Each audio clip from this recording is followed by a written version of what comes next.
Olá mais uma vez, você que é da Baixada Fluminense, do Rio de Janeiro, de outra região do Brasil ou do mundo, sejam bem-vindos ao Dom da Baixada. Eu sou o Dr. Max Ferreira.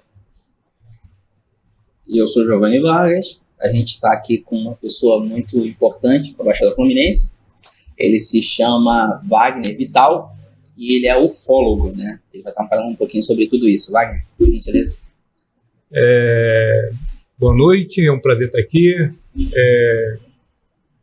Obrigado pelo convite. Meu nome é Wagner Vital, sou ufólogo da Baixada Fluminense. Eu acho que talvez eu seja o único ufólogo da Baixada Fluminense, né? Eu sou tecnólogo em tecnologia e engenheiro clínico, né? E nas horas vagas eu faço ufologia. Legal. Engenheiro químico e tecnólogo, né? Sim.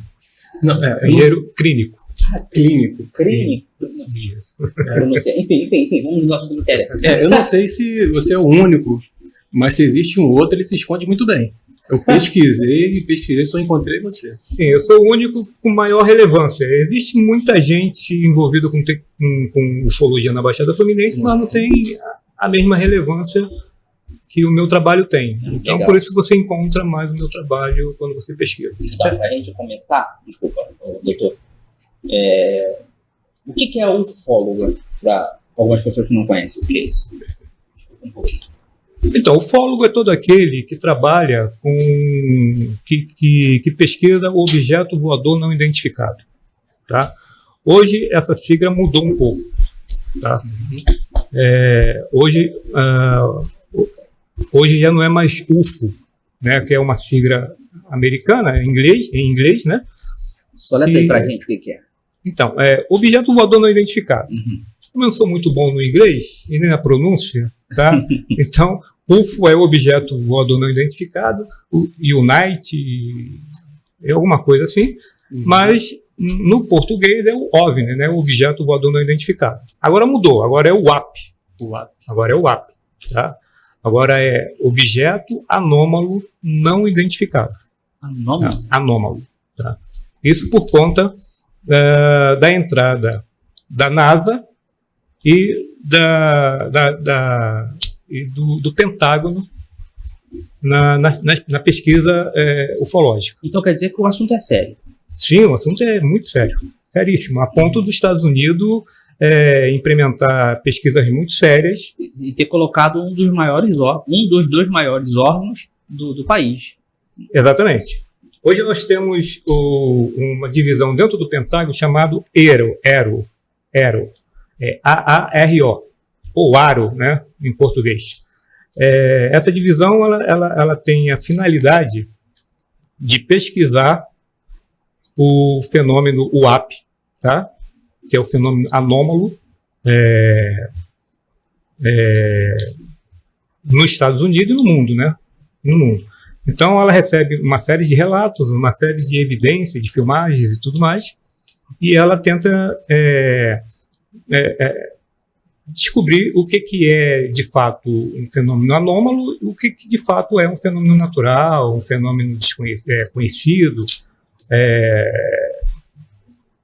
Quando a gente fala um fenômeno conhecido, a gente está falando que está se referindo a avião, está se referindo a um pássaro, a balão, entendeu? A drones, esse tipo de coisa. E fenômenos naturais pode ser fenômenos elétricos, fenômenos atmosféricos. Os cataclismos. Exatamente, são fenômenos que vêm da natureza.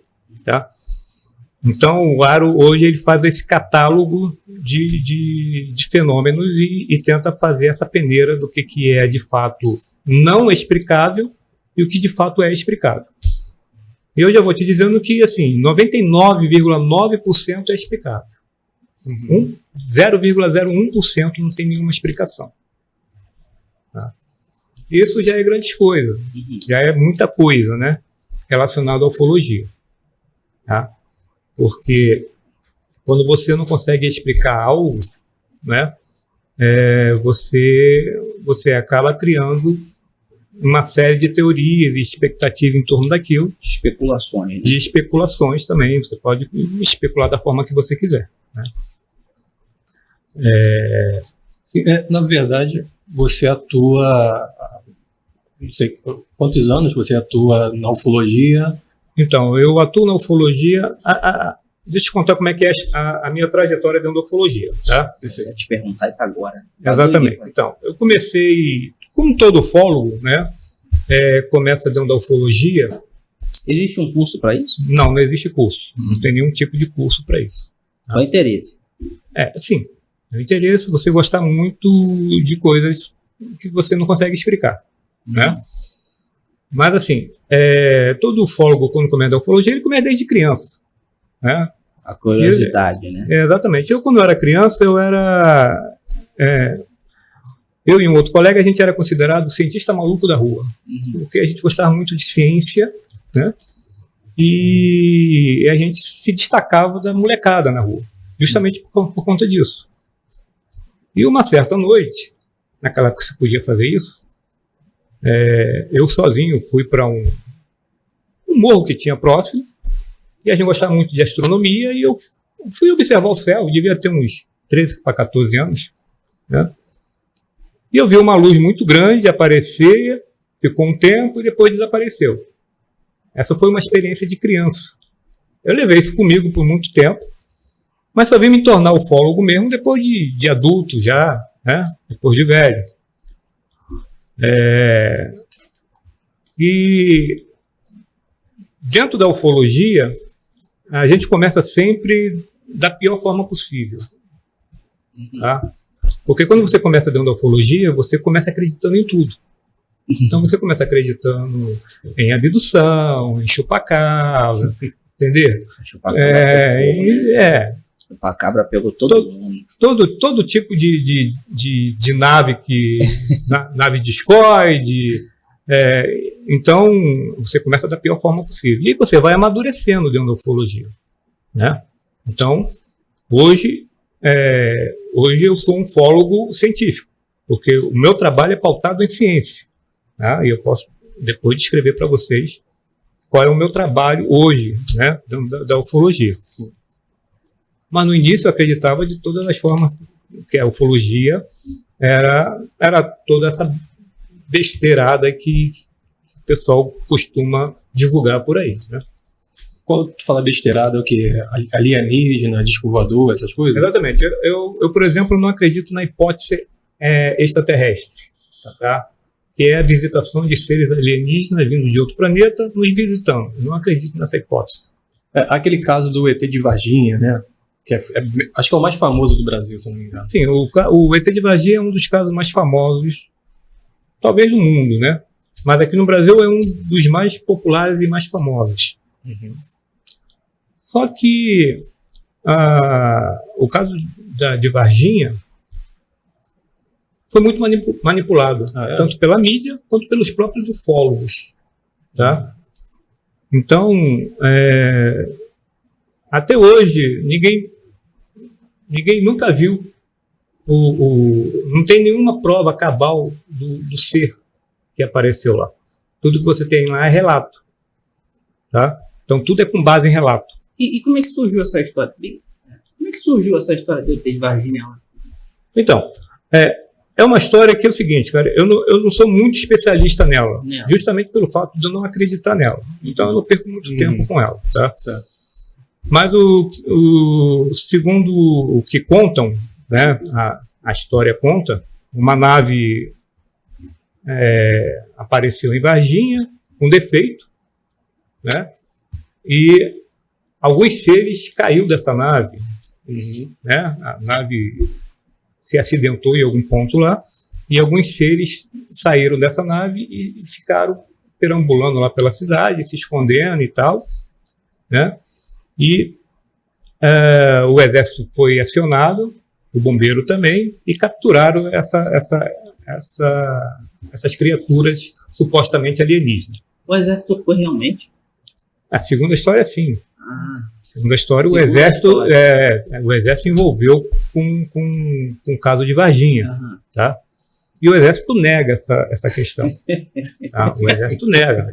Não, a gente não se envolveu, não aconteceu nada. Inclusive levaram a criatura para a Unicamp, estudaram, depois levaram para os Estados Unidos. Então, assim, é uma história que vai crescendo, vai criando um corpo tão volumoso que acabou virando essa história popular e a mais conhecida dentro da ufologia. Mas dentro da ufologia a gente tem uma série de outros casos que são muito melhores e muito mais interessantes mais plausível, né? Tem mais de se debruçar. Por exemplo, nós temos a Operação Prato, tá? Que também teve o envolvimento do Exército. Isso Tá? foi no Brasil? Foi no Brasil, foi em Colares, tá? Na cidade do Pará, se eu não me engano, não lembro agora o nome da cidade, no estado do Pará, na Amazônia, lá pro lado da Amazônia. E o exército foi chamado porque uma luz aparecia do nada e perseguia os nativos de uma cidade. Tá? Nativos é o que era uma Os moradores. indígena? Não, era uma cidade do interior, então os nativos que nasceram lá, né? É isso. Uma mulher loura correndo atrás das pessoas lá. Não tinha isso. Não, era uma luz que vinha do uma céu. luz, Uma eu luz, escutei errado. uma luz vinha do céu. Tô pensando na luz do banheiro já. Aí você já tá confundindo. Não vou falar nada. Deixa eu te explicar logo. Não, explica não. A gente corta o vídeo, isso aqui é uma parte que vai ser cortada, né? Senão ele erra. Não, tudo bem. Não, é uma luz, então. Uma luz que vinha do céu, supostamente de um disco voador, de uma nave alienígena, supostamente. Essa luz atingia o morador da região e coletava sangue. Não era o Ministério da Saúde, não? Quando atrás da pessoa. O Zé Gotinha? Não era. E como isso aconteceu com várias pessoas na cidade, a autoridade da cidade resolveu chamar o exército para poder ver o que estava acontecendo lá. Por que esses moradores estavam sendo atacados. E, de fato, o exército foi. Parece que o exército ficou 6 meses lá pesquisando, tiraram fotos, filmaram. Lá, de fato, aconteceu algo de muito estranho. O exército confirmou. Sim, não. O exército pesquisou, filmou, tá? E a gente tem uma quantidade enorme de arquivos comprovando isso. Se você for no Arquivo Nacional, você tem lá uma quantidade gigante. Mas o material principal, esse desapareceu, que é a filmagem das naves que foram feitas pelo exército. Essa desapareceu, ninguém sabe onde está. Entendeu? E ele que foi para os Estados Unidos. Os Estados Unidos que e recolheu isso. Inclusive falam que tinham americanos envolvidos nessa história, tá? junto com o exército brasileiro. Isso foi em que ano? Se não me engano, foi na década de 70, eu acho. Alguma coisa assim. Professor, vamos supor, hipoteticamente, que exista essas vidas, né, extraterrestres que vêm aqui e investigam e tudo mais. Sabemos da distância que existe do universo, né, do ano-luz, a gente sabe o cálculo, e que vem aqui, né, que provavelmente deve morar perto, ele não pode morar muito longe, e ele vem aqui, não seria mais melhor avisar para a população em si do que ocultar? Sim, o acobertamento ufológico é quando é o nome que a gente dá para quando o governo tenta esconder esse tipo de coisa, tá? Ele acontece por conta de interesses principalmente comerciais. Pelo menos essa é a desculpa, né? Então, não é interessante para o governo, hipoteticamente falando, digamos que, de fato, uma civilização muito avançada tenha nos visitado. Desculpa, Tim. Não, tá piscando a televisão ali. Posso continuar? Pode, claro. Então, hipoteticamente falando, digamos que uma civilização muito avançada esteja nos visitando de fato. Tá? De alguma forma, a tecnologia dessa civilização caiu na mão de um governo. Tá? Governo qualquer. Então, não seria interessante para o governo que esse governo dissesse de fato que tem poder, né, que tem essa tecnologia em poder deles. Porque, provavelmente, e é o que a gente acredita, né, a maioria dos ufólogos acredita que eles fazem engenharia reversa, e muitas das tecnologias que nós temos hoje partiu de tecnologias alienígenas, né? Então, existe conflito comercial e poder bélico e tudo mais. Então, uma nação quer ter mais poder que outro, quer ter mais conhecimento que outro, e por aí vai. Então, mas isso é tudo hipotético. Por interesse. Exatamente. Então, o acobertamento é mais por conta disso. Existe também uma hipótese de que, se for revelado que, de fato, existe civilização nos visitando, a população ia entrar em pânico, né? Ia ter um colapso religioso e uma série de outras coisas. E o que você acha pessoalmente? Então, como eu disse, eu não acredito na hipótese alienígena. Não acredito que estamos sendo visitados por seres alienígenas. Tá? E por que eu falo isso? Justamente por conta... Foi certíssimo como você falou da distância. Uhum. Uma das barreiras principais para que isso não aconteça, na minha opinião, é a distância. Uhum. Você ia falar alguma coisa? Sim. No caso, eu perguntei porque qual seria a sua posição, né? Da questão tecnológica, teria a questão do armamento bélico e a questão que eles usam para não poder revelar se realmente há alguma coisa, para a questão do controle da população em massa. Porque a população ia ficar, a questão religiosa, no fundo que eu vou ter... Eu posso ser sincero? Eu acho que não ia dar em nada. Tem tanta coisa que acontece aí, o povo tá cagando, que mostra na televisão. Mesmo que mostrasse que tem um pessoal vindo para lá, o pessoal ia ter que continuar pegando o ônibus para ir pro Rio para trabalhar. O pessoal ia continuar pegando o trem da Supervia lotado. Não ia mudar em nada. Não ia mudar em nada. Olha, cara, já tivemos casos de religiões pautadas em discos voadores. Uhum. Eu já ouvi dessa também. E assim, o cara era fanático, né? Em Nova Iguaçu, inclusive, parece que tem uma. Que é Universo em Distância, alguma coisa assim. O Timaya participou. Isso, exatamente. Lá até agora não aconteceu nada, tá todo mundo feliz lá, acreditando lá no seu Deus alienígena e tá tudo certo. Mas parece que já teve casos de malucos, fanáticos, acreditar muito nessas coisas e dizimar com seus fiéis, por um exemplo.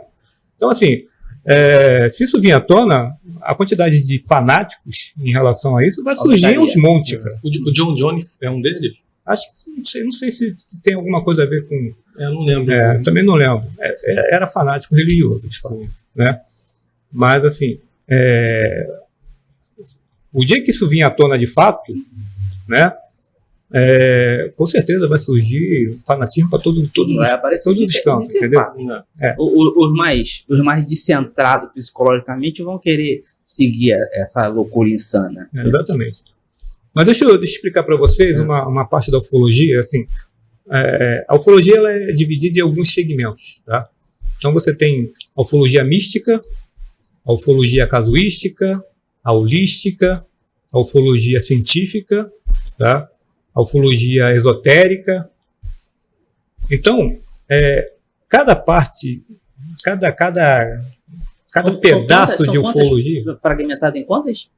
Sim. Todo dia aparece um fragmento diferente, né? É como igreja, né? Cada dia aparece uma igreja diferente, de acordo com o que cada um interpreta, né? Mas os mais populares é essa que eu te falei, né? A holística, a mística, a casuística e a científica, né? A mais séria de todas, é claro, é a científica, porque é pautada em ciência. Tem base. E a maioria dos ufólogos científicos são céticos, tá? Assim como eu. Tá? Então, essas ufologias alimentam muito esse tipo de coisa, tá? Esse fanatismo ufológico. Tá? A a mística, a holística, elas costumam alimentar esse tipo de coisa. Já a casuística é um pouco melhor do que as outras, porque ela se baseia em casos, em relatos. Então, significa o quê? Que ela pauta todo o estudo dela em cima do que você está relatando. Então, se você fala, eu vi um disco voador em tal lugar, não sei o quê, isso já é suficiente para ela criar um estudo em cima disso. Roteiro e tudo mais. Exatamente. A ciência não, a científica não. A científica é completamente diferente. A gente usa métodos científicos. Tá? E aí, eu vou te dar o exemplo do meu trabalho dentro da ufologia.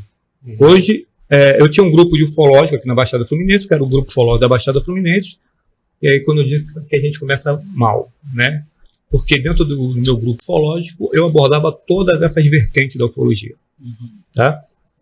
E com o tempo você vai amadurecendo, você começa a filtrar, né? E vai descartando uma série de besteiras que existe dentro da ufologia. Tá? Hoje, eu não tenho mais um grupo ufológico. Hoje eu tenho eu chamo de instituição, né? Mas assim, é uma iniciativa científica, tá? E que é a MUBRAS, que é o Monitoramento UAP Brasileiro. O que é o Monitoramento UAP Brasileiro?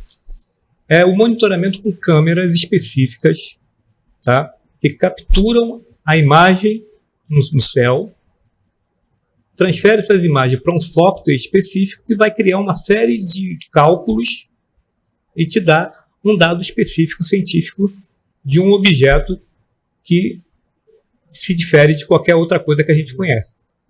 Por exemplo, o software consegue diferenciar avião, pássaro, balão, drone de algo que de fato é inexplicável. Tá?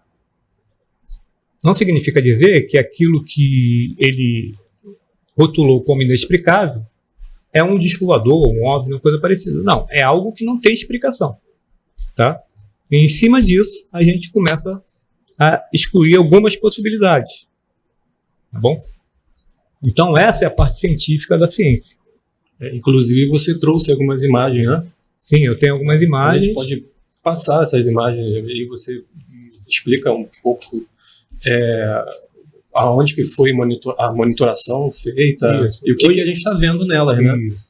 Então, essa primeira imagem aqui, que a gente está vendo, parece que foi filmado no dia 28/7, alguma coisa assim. Acho que está 28/7 ali, né? 28/7. Isso. Então, são imagens de algumas esferas, algumas luzes que apareceram no céu. Tá? E essa foto, essa foto foi submetida a um outro software que gera a trajetória dessas luzes.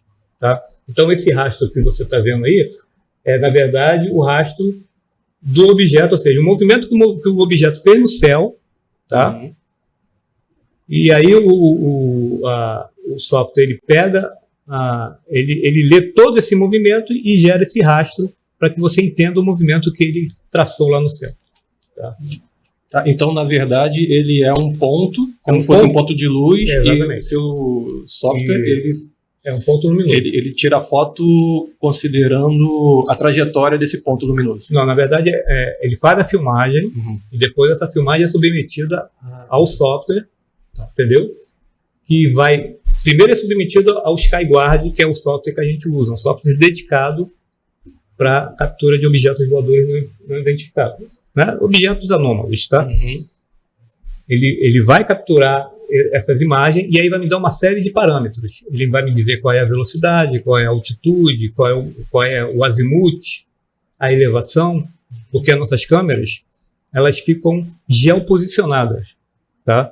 Então, assim, dentro de uma posição geográfica, ela vai capturar tudo que passa dentro de um cone de visão, tá? Então, tudo que passar na frente da câmera, naquela posição geográfica, o software vai capturar e essa posição é específica porque o software precisa saber em que posição geográfica a câmera está para poder gerar uma série de parâmetros, uma série de cálculos, que são cálculos baseados em astrometria.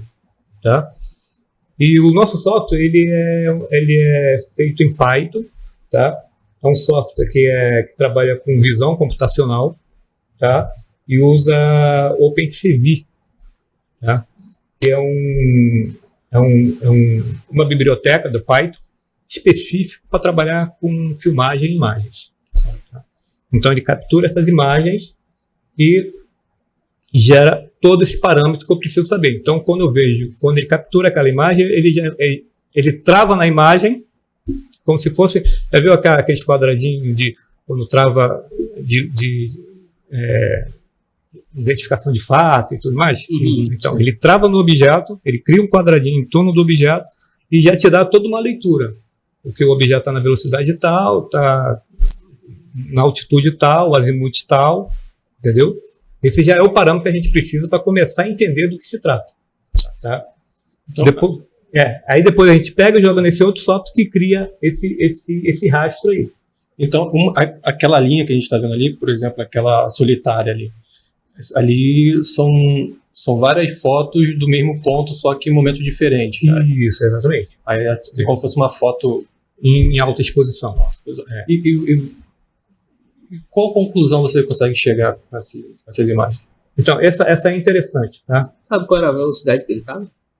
Ou o tamanho do objeto, o raio? Então, esse objeto, esse caso aqui foi bem interessante, porque tivemos uma testemunha. Tá? Esse objeto estava a pelo menos uns 32 ou 34 quilômetros de distância. E ele ocorreu muito próximo da Serra do Vulcão. Ali é o Maciço do Mendanha. Tá? E uma testemunha que estava em Campo Grande filmou a mesma coisa. Tá? Mas só que ele filmou com celular. E quando ele filmou com celular, ele mandou essa filmagem para um site especializado em ufologia, né? Que aborda esse tema. E o rapaz do site ele entrou em contato comigo, sabendo que eu tinha essas câmeras geoposicionadas, perguntando se eu tinha capturado alguma coisa. E bateu certinho o horário de captura dele com o horário de captura da minha estação. Tá? Então ele estava aproximadamente a uns 30 e poucos quilômetros de distância, tá? Devia estar a uma altitude mais ou menos de uns 2.000 metros por aí, tá? Porque ele, pelo fato dele ter conseguido vir de Campo Grande e eu de Nova Iguaçu, tem uma montanha ali no meio, então ele estava bem alto, né? Estava bem alto o objeto. Né? E ele fazia evoluções completamente diferentes de qualquer outro objeto, equipamento que a gente conheça. Né? A imagem anterior que apareceu, ele dava voltas e tem um que a gente chama, inclusive, de OVNI laço, porque ele faz exatamente um laço. Aquele é o equipamento que você usa, né? Isso. Esse foi um dos primeiros equipamentos. Hoje a gente já mudou, já atualizamos isso. Tá? Ali é você, não? Isso, sou eu. Isso sou eu há 10 anos atrás. Porque o projeto começou em 2017. Ali é lá na sua casa? É onde? Isso, em cima da minha laje. Aí eu estou curioso, na sua opinião, você chegou a alguma conclusão do que seria esses pontos? Então, como eu disse para vocês, qualquer outro ufólogo diria que não tivesse uma linha científica, diria que de fato são discos voadores, são OVNIs e tudo mais. Tá? Como a gente tem uma linha mais científica, a gente não declara de cara que se trata de discos voadores. Então existe todo um estudo por conta disso. Tá? Então a gente vai consultar mapas estrelares, vamos consultar rotas de aviões, mapas de satélite, para ver se na hora estava passando algum satélite, se tinha algum avião naquela rota, tá? Se tinha algum evento astronômico acontecendo naquela posição. Então a gente tenta excluir todas essas possibilidades. Tá bom? Se teve algum evento com balão próximo daquela região. Mas aí você ainda deu umas explicações da questão da movimentação do... Carlos, pode repetir umas fotos ali? Que tem uma ali que a luz fez um zigue-zague, voltou. Fermeia, Lua. Essas aí são... Não, tem uma mais para trás. É antes dessa. Isso ali. Isso aí são várias esferas, tá? Que a gente chama de orbe, né? Uhum. E essas, de fato, cada uma fez uma evolução separada uma da outra, diferente uma da outra. Né? Então tinha mais de uma. Tinha mais de uma. Volta uma. Vou ver se é. Não. Vai para frente. Isso. Aqui você vê nitidamente a trajetória de um avião e a trajetória do objeto. O avião é qual? O avião é aquele... A linha mais forte. O mais traçadinho ali. Ah, tá. Tá? A linha fina com vários pontinhos. Isso. E essa linha bem mais clara é... Bem mais clara é do objeto. Do objeto em questão. Que é a questão da velocidade dele. Tá. Então, o objeto, o programa, ele estimou muito velozes, estavam assim, numa velocidade um pouco lenta. Uhum. Tá? Eles não tinham uma velocidade muito grande. Tá? Eu entendi que não é uma conclusão tão clara assim quando se fala de uma ufologia científica, né? A não ser se tenha estudos de base para bater o martelo e falar que é algo. Mas você tem alguma teoria do que seja? Sim, hoje eu trabalho com uma teoria. Surgiu uma teoria por conta dos casos de Hesdalen. Hesdalen é uma cidade na Noruega que acontece esse tipo de fenômeno. Tá? Esse fenômeno acontece no mundo inteiro. Tá? Você tem vários eventos filmados de ocorrência dessas esferas. Tá? E Hesdalen é um esporte, é um hotspot muito famoso dentro da ufologia. É um esporte? Um ponto quente da ufologia. Um hotspot. E assim, o que acontece? A diferença de Hesdalen é que existe uma faculdade e cientista estudando o fenômeno lá. Tá? E um desses cientistas criou uma teoria dos plasmoides. Tá? E o que é os plasmoides? Os plasmoides é um fenômeno natural, é basicamente uma esfera elétrica, como um raio globular, tá? Mas que apresenta evoluções que refletem inteligência. Tá? Que reflete inteligência. Ele criou um artigo, se vocês forem procurar na internet, vocês vão encontrar, acho que eu até mandei para você, se não me engano, esse artigo. Um artigo que ele retrata muito bem essa teoria. Tá? E que esses plasmoides pode ser, inclusive, uma forma de vida que a gente não conhece ainda, que habita a nossa atmosfera. Tá?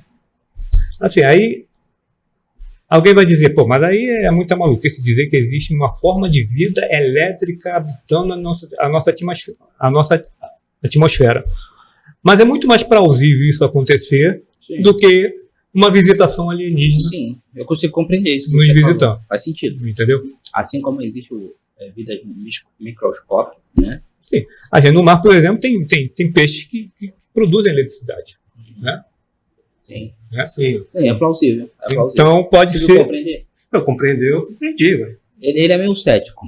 Não, tô tentando imaginar o eu ser. também sou cético.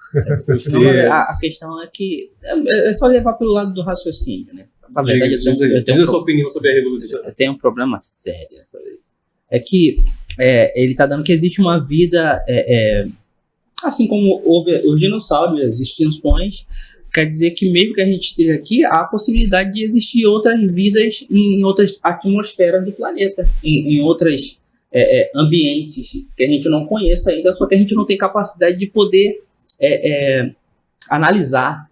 A gente ainda não tem capacidade, tanto que os golfinhos se comunicam, só que a gente não consegue, não houve nenhum tipo de tradutor para poder traduzir a língua dos golfinhos, tanto que é claro que a baleia e os golfinhos são mamíferos que se comunicam e a gente não consegue, não inventou nada para poder traduzir o que o golfinho está falando, né? A não ser igual os macacos que tem que estar fazendo mímica, e tem que estar fazendo gestos, ou tem que estar botando W ou triângulo para estar identificando. Para falar a verdade, eles se rebaixam ao nosso entendimento, porque a gente não consegue entender eles, entendeu? Então, para falar a verdade, é muito mais fácil eles, vou tentar conversar com ele, esse quadrado aqui, então eu boto esse quadrado ali para você. Aí, tipo, inventamos os gestos, né, e passamos por macaco, porque a gente não entende a língua do macaco, entendeu? Claro que a questão do macaco falar é questão muscular, né, que ele não fala, né?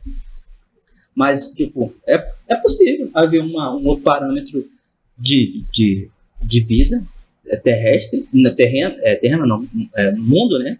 Sem que a gente tenha um acesso visual para poder. No caso, seria celestial, né? Não, porque a gente é terrestre, né? Terrestre, tem um marinho, não, podia ser. Celestial por quê? Porque habita no céu. Não, terrestre porque o planeta Terra, né? Então, terrestre porque então, essa seria uma vida com base em plasma. Sim. O plasma é o quarto estado da matéria, né? E por isso que é chamado de plasmoide. Existe algum tipo de estudo que você saiba que estuda sobre o plasma? Assim, sobre uma vida? Sim, não como vida. Inteligente. Como vida, não. Esse artigo, pelo que me consta, é o único que aborda esse tipo de tema, tá? Com base em aparições dessas luzes, tá? E com base no caso de Resdalen, tá? Desculpa te cortar de novo, professor. Eu vi um filme que se chama Espectral e ele falava sobre vida plasmônica. Eu nem estava lembrando agora você falando isso. Eles inventaram um equipamento porque essas vidas plasmóides, eles começaram a movimentar coisas, né? Eles começaram a movimentar coisas e eles começaram a ficar agressivos, né? E aí ninguém entendia o que estava acontecendo, né? E daqui a pouco inventaram uma câmera, tipo aquela que a gente tem e tal, para começar a ver o espectro dessa vida plasmóide e eles começaram a atacar todo mundo, né? E era muito violento eles. E aí eles conseguiram barrar ele através de alguns metais, né? Alguns metais que ele interagia com eles, eles ficavam presos, né? Então, deixando aí para os amigos da Baixada, né? Para o assunto que a gente está falando sobre uma vida... você pode ver esse filme que se chama Espectral, se encontrar na Netflix ou no próprio Google. Falando nisso, também você tem um site, né? Não, a gente tinha um site. Hoje eu tenho um site da Mubraz, tá? Certo. Da Mubraz, isso. Que é o skyguardmubraz.com.br, tá? Lá você pode, inclusive, baixar o programa e montar sua própria estação. Porque a intenção da Mubraz, tá? É gratuito. É criar uma rede de monitoramento. Então, se eu quiser lá no Pilar ter um ponto entre contato com vocês. Isso, exatamente. Não. O nosso equipamento é muito barato. Hoje eu trabalho com câmeras IP 4K, tá? São câmeras que você compra na Shopee da vida aí, no AliExpress da vida aí por 200, 300 reais. A resolução a resolução é muito boa. É mesmo? É muito boa. E quais são os critérios de local para colocar a plataforma?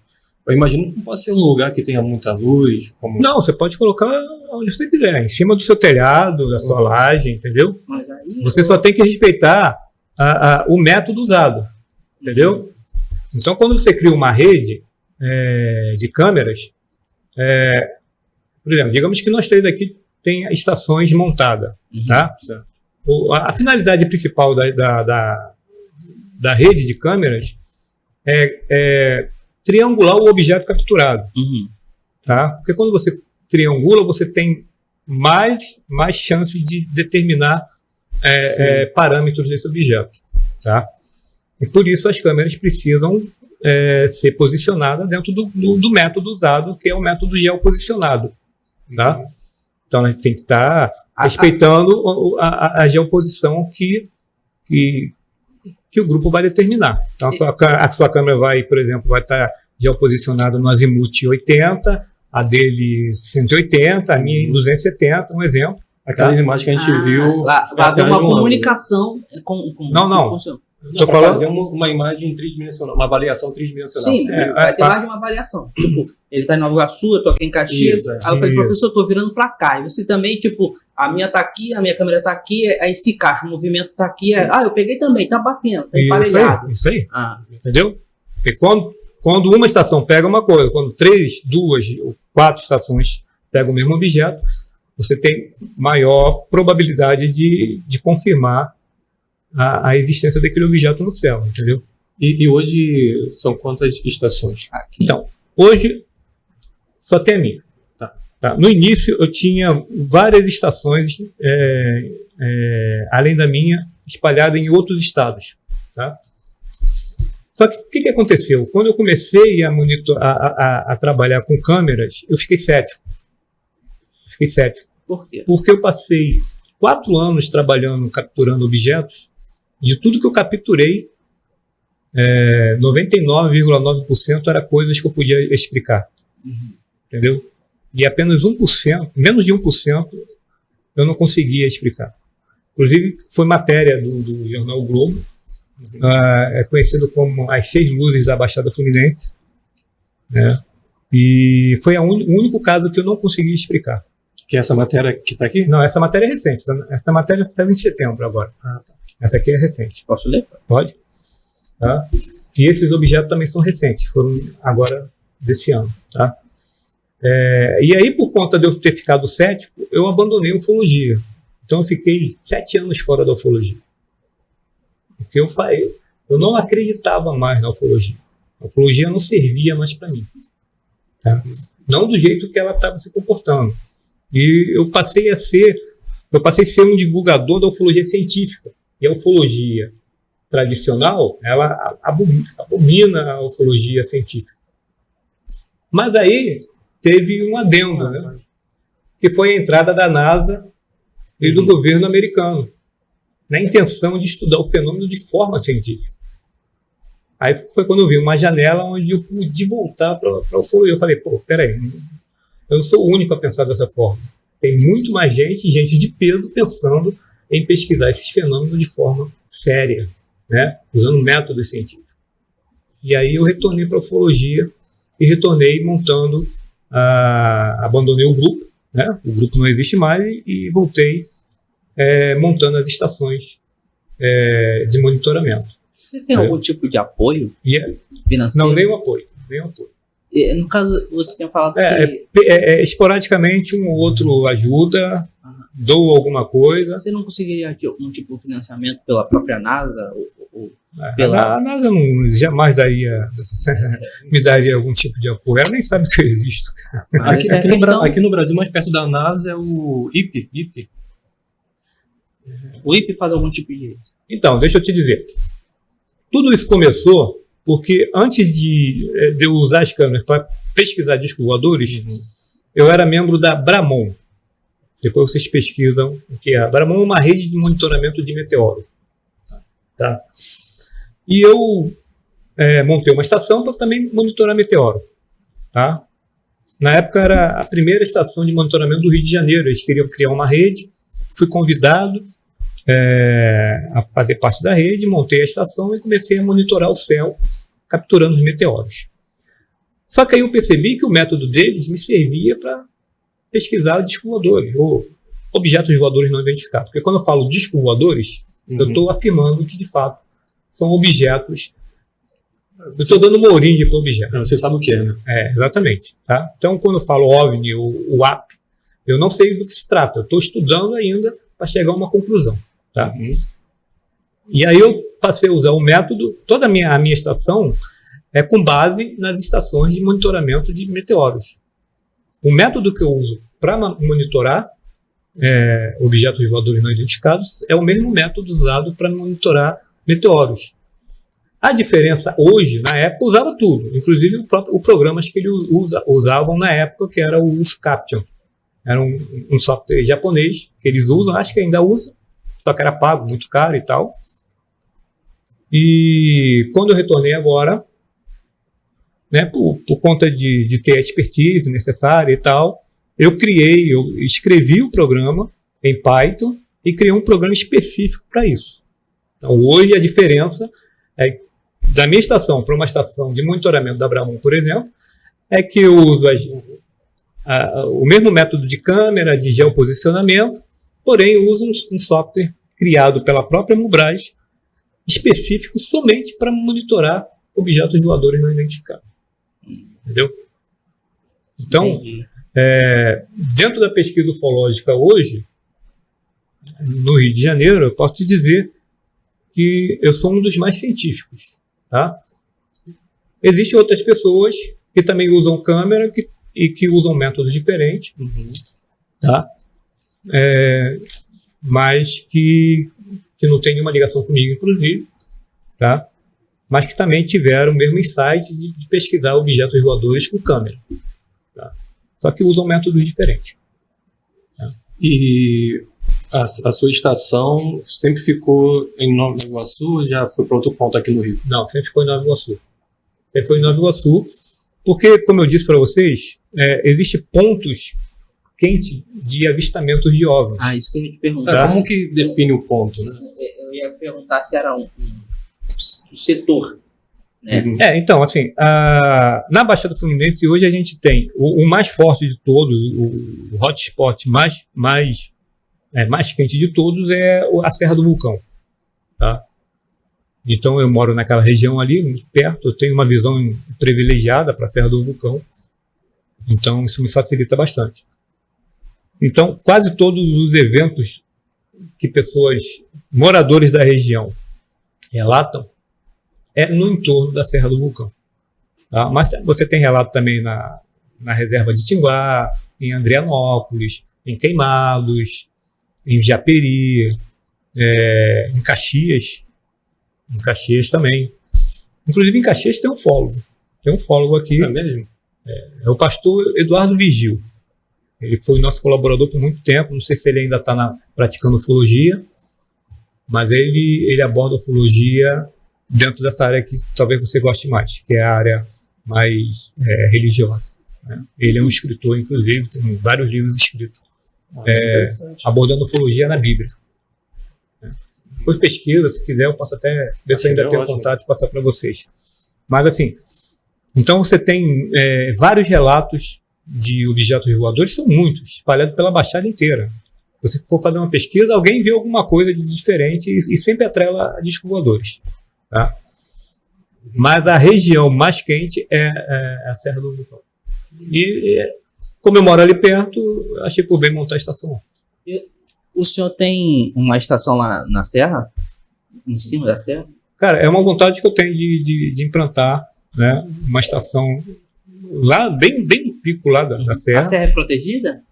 Não, é aberta ao público, né? Mas esse problema é esse, né? É aberta e os outros podem depender o equipamento. Exatamente. Esse é o problema. É uma pena isso aí. E lá você tem uma visão que a Serra do Vulcão tem uma altitude de 700 metros. Não, tem 900 metros, não me engano. Acho que ela é mais alta que o Cristo. É mais alta? O ponto mais alto. E você tem uma visão panorâmica de toda a Baixada Fluminense e parte do Rio de Janeiro também, né? Então seria espetacular uma estação lá em cima, né? Seria muito bom uma estação lá em cima. E se fizesse, tem que manter alguém para ficar vigiando, tinha que ficar alguém lá. Não, a gente pode manter uma estação remota. É possível colocar uma estação remota. O problema é alguém depedrar. Sempre vai ter esses vandalismos. Isso, estragar o equipamento lá em cima, né? Mas seria muito interessante uma estação lá. Aí eu me senti lamentável agora por isso. Vai ajudar bastante. De repente, com essa conversa que a gente está tendo aqui, alguém se voluntaria a contribuir com mais uma estação, né? Para fazer a sua avaliação com mais de uma. Né? Inclusive, eu convido quem estiver vendo esse vídeo, né, esse programa, convido a todos queira entrar em contato e saber como montar uma estação, tem interesse de estudar o fenômeno de forma científica, né? Pode entrar em contato comigo que eu passo inclusive no nosso site tem todas as. Se quiser falar, tem a receita do bolo. Né? Se quiser falar o site. Então, é o skyguardmubras.com.br. Né? Lá você tem a receita do bolo, o tipo de câmera, o equipamento, todo o material necessário para montar uma estação. Eu conheço algumas pessoas que podem se interessar por isso. Né? Investiu em um telescópio, utiliza na própria casa. Telescópio já não é um equipamento ideal. Não, estou só falando porque ele já tem um interesse por essas áreas. Entendi. Por essas áreas aí. Pode ser que ele se interesse também por mais um empreendimento aí de conhecimento. Você também falou de algumas matérias que foram publicadas, né, por você e também por outras pessoas que você tinha, ou todas aquelas matérias foram suas? Então, a maioria das matérias da Mubraz, no início envolvia o grupo, né? A gente teve várias reuniões do grupo em Nova Iguaçu, né, com palestras, a gente trazia ufólogos para fazer palestra em Nova Iguaçu. Tá? E atualmente as matérias que saem são focadas no meu trabalho dentro da Mubraz. Nós estamos aqui com uma dessas matérias, né, que foi publicado no dia 15 de setembro de 2024, onde o título é Mistério no Céu, pesquisador registra pontos luminosos desconhecidos em Nova Iguaçu e Campo Grande, que é o caso que você contou, né? Isso. Aqui nós temos uma imagem sua, consigo mostrar aqui, né, cara? E um fenômeno natural desconhecido, que não são aquelas imagens que a gente passou agora, né? Não, essa matéria, ela se refere a essas imagens. São aquelas imagens. São aquelas imagens. Perfeito. E a conclusão é que precisa de ter mais análise. A conclusão é que esses objetos ainda estão em estudo, né? Porque como é que funciona a coisa? Eu não determino isso sozinho. Existe uma comunidade por trás de mim. Perfeito. Tá? Então, assim, a minha estação captura um objeto que eu determino que é anômalo, tá? E submeto isso para a comunidade. Então, vários outros pesquisadores pegam esse material e também tira as suas próprias conclusões e a gente vai, sabe, brainstorm, conhece esse conceito? Não. Tempestade de ideias? Tá. Isso. Então, cada um joga uma tempestade no alto e aquela que mais se enquadra, né, a gente se debruça em cima dela e tenta esmiuçar melhor para tentar explicar o fenômeno. Mas aí também tem uma chance de que essa teoria também não... A gente pode, no final de todo esse esforço, a gente pode chegar à conclusão de que não, é algo conhecido. Não, era balão. Um balão. Entendeu? Aí é meio frustrante, né? Mas também você não pode trabalhar na pesquisa desses objetos sugestionado, achando que de fato é discos voadores, seres de outro planeta, entendeu? Você tem que ter um desapego a esse tipo de coisa. Trabalhar sempre na possibilidade. Eu sempre digo o seguinte: o ufólogo de verdade, ele trabalha com a possibilidade de não comprovar a existência alienígena. A hipótese alienígena é a última a ser adotada na pesquisa. Então você sempre tenta provar que aquilo que você capturou, né, é algo que você conhece, é algo conhecido da humanidade. Aí tu vai lá e se comporta como um avião. Não se comporta como um avião. Não tem as luzes de navegação, não tem a estrutura de um avião, a evolução de um avião, então não é um avião. Então descartamos o avião. É um drone, o drone consegue fazer esse tipo de evolução, tem essas luzes, tem essa magnitude. Não é. Então não é um drone. A gente vai descartando. Até que chega um ponto em que a gente já não tem mais o que descartar. Entendeu? E aí é o que a gente chama de classificação burra, né? Como você não tem mais nada para comparar, você tem total liberdade, licença poética, para dizer que é o que você achar que seja. E aí você pode dizer, peraí, não se enquadra em nada disso aqui, então de fato é um disco voador. Como eu não acredito na hipótese, então eu prefiro dizer que se trata de plasmoide. Porque é a hipótese que me parece mais plausível. Eu também aceitei essa. Professor, no caso do equipamento, ele consegue, além de triangular a trajetória, ele consegue, ter a medida da circunferência do objeto, o tamanho, a medida, alguma coisa assim parecida? Então, existe um outro método chamado espectrometria. E aí eu cheguei a usar um tempo, mas depois parei. Tá? Com esse método é capaz de determinar a forma, a massa do objeto, a temperatura do objeto, entendeu? Mas eu ainda não adoto esse método nas minhas pesquisas. E por quê? É mais caro? É mais detalhado? Sim, você precisa de um software mais específico, você tem que trabalhar com uma grade de difração na lente, que é cara, não é barata, entendeu? Porque você pega a luz do objeto e decompõe ela, tá? E aí o programa ele vai pegar essa luz decomposta, porque cada elemento químico tem uma assinatura, né? A astronomia usa muito a espectrometria para determinar temperatura, atmosfera de planetas e tudo mais, né? E aqui no Brasil tem a gente sabe, existe uma sociedade nacional, né? Aqui no Brasil, de ufólogos. Um sindicato, alguma coisa assim? Não. Assim, existem grupos de ufólogos que se unem, né? Mas nada formal, né? Nada. Assim, hoje em dia a ufologia é considerada profissão, né? Pelo governo, né? Ah, é? Agora sim. Você pode assinar carteira como ufólogo e tudo mais, né? Mas aí Mas algum tempo atrás não. Então os ufólogos tinha iniciativa própria de criar uma associação própria lá e tal. E geralmente era com base em grupos, tá? Então você tem vários grupos ufológicos espalhados pelo Brasil, né? Que se dedicam a pesquisar o fenômeno dentro da vertente que se propõe. Ou seja, um é mais místico, outro é mais holístico, outro é mais casuístico, outro é mais científico. Então eles pesquisam dentro daquela vertente ali, né? Mas a associação, como é que fala? Sindicato? Não, nada disso existe. Nesse meio, né? Não existe nada disso. Nem tem também um curso, uma faculdade, nada relacionado à ufologia. Mas aí só os parâmetros que você tem para poder lançar equipamentos também já era questão de um curso. Sim, nada te impede de você fazer um curso livre a respeito do assunto, tá? Mas aí não existe um curso em relação a isso sobre ufologia. Não, um curso... um curso... No caso, o cara ia ter que fazer uma faculdade de...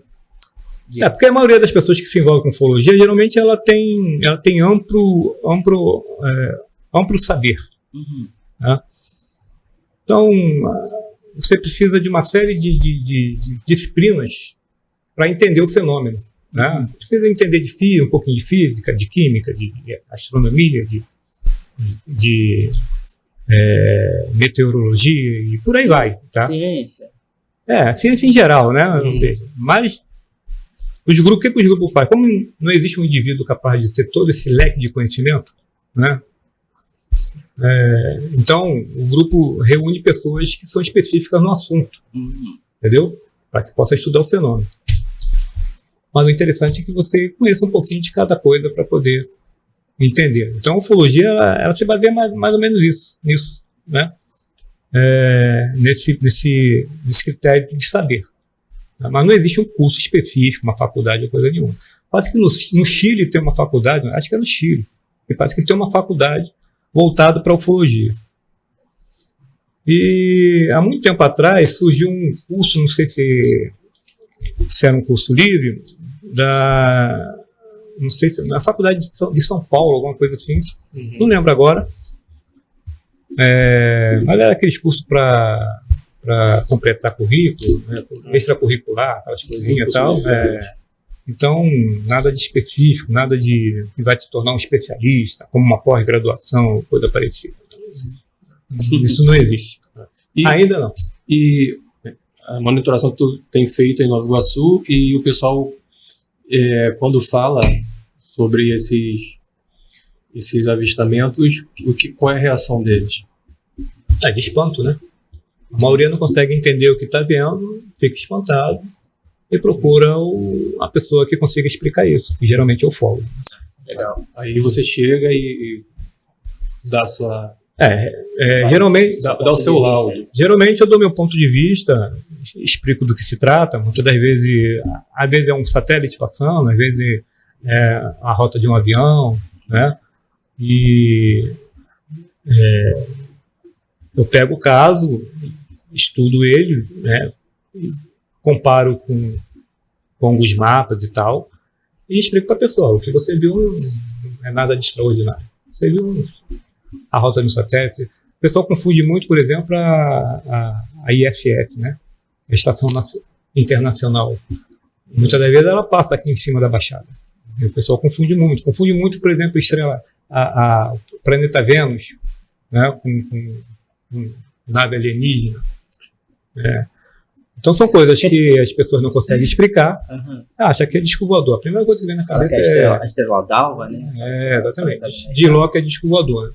E o papel do fólogo é esse, o fólogo científico. Porque o místico vai alimentar isso. Professor, entendeu? Então, chegamos nas considerações finais, né?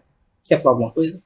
Não, eu quero agradecer a oportunidade de estar aqui com vocês falando sobre esse assunto, de apresentar um pouco da ufologia séria, científica, né? Sim. Porque a ufologia ela é muito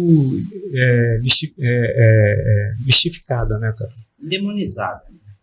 Também, né? Isso aí. As pessoas, quando falam de ufologia, aparece sempre aquele sorrisinho do lado da boca, né? Então, assim, tem sempre um quê de deboche por trás, mas quando você apresenta de fato o que é um trabalho mais sério, aí a pessoa acaba entendendo que, de fato, existem pessoas sérias trabalhando com esse tipo de coisa. Né?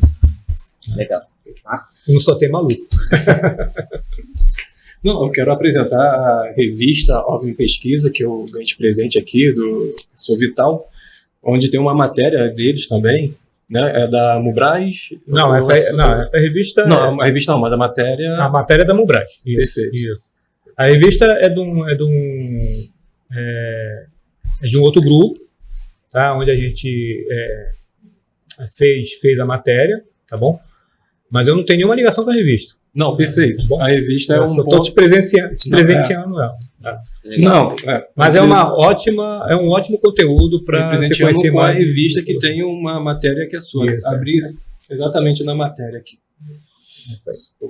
Né, eu já falo que é minha, que ele só trouxe uma, e Giovanni, uma próxima visita aí. Se ele depois presta a ele. Não, que isso. Ele anda sumido.